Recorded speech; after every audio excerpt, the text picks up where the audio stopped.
I've been to BYU. I've been to Utah.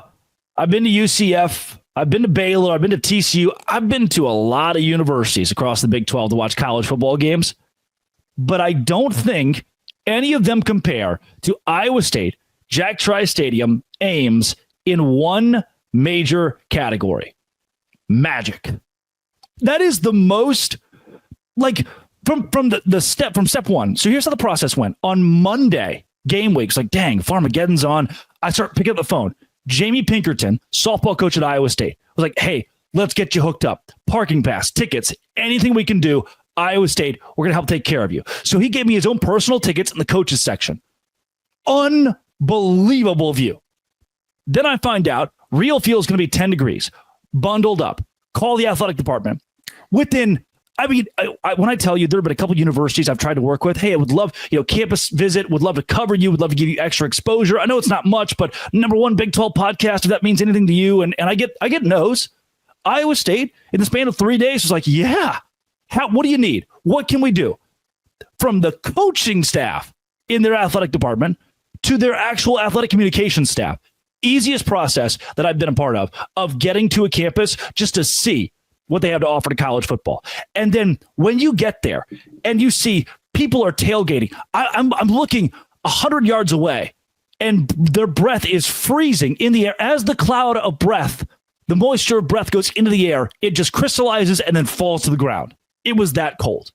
People are in, I didn't dress I should have been so much warmer. I didn't wear overalls. I should have worn overalls. Everybody else did. They had hot hands. I didn't have hot hands. Thankfully, again, when I saw how cold it was, the athletic department was like, come sit in the press box. Come cover us. Come to the press conference post game. That was all good and well. Seeing the fans is where it started for me. Seeing the bridge is where it started. I got to Ames, was like, shoot, dude. 1, tap water, great. 2, this place is a college town. About as college from the time I stepped on campus to the time I went to BNC after the game and watched BYU beat Houston to lock in Iowa State's shot at a college football playoff. It was quintessential college football. I think that the beauty of the crowd and the noise at an LES or an RES, the bounce house, literal bouncing in Orlando, the rustic feel of a TCU, they're great.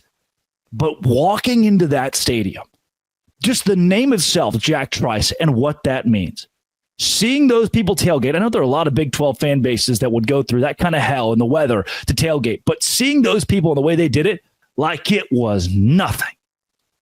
And then walking into the stadium, 56,000 people on hand, pushing 60,000 people who were there and it was somehow the kindest, loudest fan base that I've ever. It was rabid. Okay, plug your ears if you have to. After touchdowns in the student section, you would see kids uncork these fireball shooters and toss them across the student section. What a wild tradition while it's 13 degrees outside. For those of us who know college football, that kind of rocks. Like that, we see a lot of that across the country, and Iowa State fans have that moxie. But they were so nice.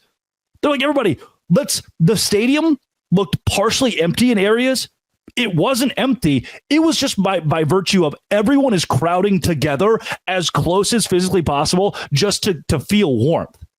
And there was still this energy that the team fed off of, that pumped into the team and honestly made Kansas State look even more dilapidated. Kansas State looked miserable throughout the duration of this game. And I think part of that were these smiling, happy, oddly rabid, but calm and kind Midwesterners of Iowa State. Every person I met, it was just cool to be around them. Every person I talked to, from fans to athletic department to those who covered the team, this felt like, in the best way possible, you ready for this? It felt like a high school football game, but with 60,000 people. Because the access to people, to players in the postgame, to Matt Campbell in the postgame. I watched, brother, can I tell you something? I've seen a lot of head football coaches in the Big 12 across college football. I've seen a lot of head coaches who are so stingy with their time, maybe rightfully so, who are closed off. Matt Campbell's not one of them. I have been critical of Matt Campbell. What I saw after the game on Saturday, To put in perspective, BYU is actively playing Houston during his postgame press conference, and he stands there and he spends 20 minutes, 25 minutes talking about the seniors, talking about the fans, talking about 10 wins and what it means to Iowa State. His future, the future of his season is on the line, and it's like he didn't even care because he had right in front of him a room full of people who were Iowa State Cyclones, from reporters to the fans who were watching back at home. And he understood that. Again, I have been critical of a guy who yells at the refs a lot. And we bring up the altercation last year when the Ohio loss happened. But that's just not who the guy is when you get in the room with him. Nice. It couldn't have been nicer to he stood at that podium, answered every question, walked off the podium, and stayed in the room. I've never seen a coach do it. He walked off the podium and stayed in the room and started talking to people. This reporter would come by, shake his hand, give him a hug. This reporter would come by. This guy would come by. This gal would come by. They would shake his hand, give him a hug, talk to him. I was blown away. From there, talking to the players, the focus, the poise, it was just the inside of what Iowa State is a machine of a football program. The class was shot. We often get a different picture of who Matt Campbell is. You get the photo of him screaming a lot, and he does yell at the refs, for sure. But this is a guy who was 2-10 2 years ago. I watched them get pummeled when they played. I was at the game they played TCU in game 12. The same year TCU goes to the college football playoff and national championship, and they got pummeled. And I thought, Matt Campbell's an angry guy. Nope. He's a gamer.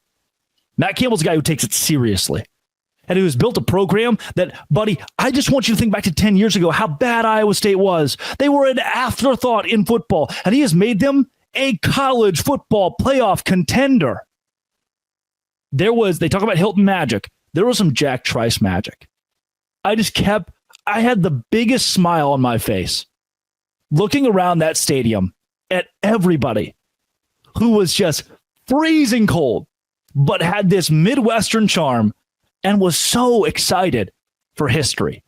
Then the kindest, calmest, nicest field rush of all time. Most of them waited till the clock actually hit 0, which is rare nowadays. And they didn't beat up on Kansas State players. Good game, guys. See ya. They went and celebrated with their team. That was cool, man.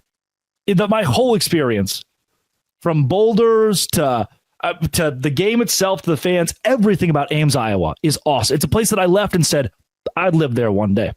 I'd live there one day because of the way they treat college football and the way they treat people. It was a special Saturday night for me. I've worn my Iowa State hoodie for 3 straight shows because I paid $90 for it, so I'm going to keep wearing it. And because it was just that special of an experience. Thanks, guys. This has been, and it always will be. Now I'm fired up. Come back tomorrow. Let's talk some Iowa State, Arizona State Big 12 title. Locked on. Thanks for making it your first listen every single day. Dose Grande.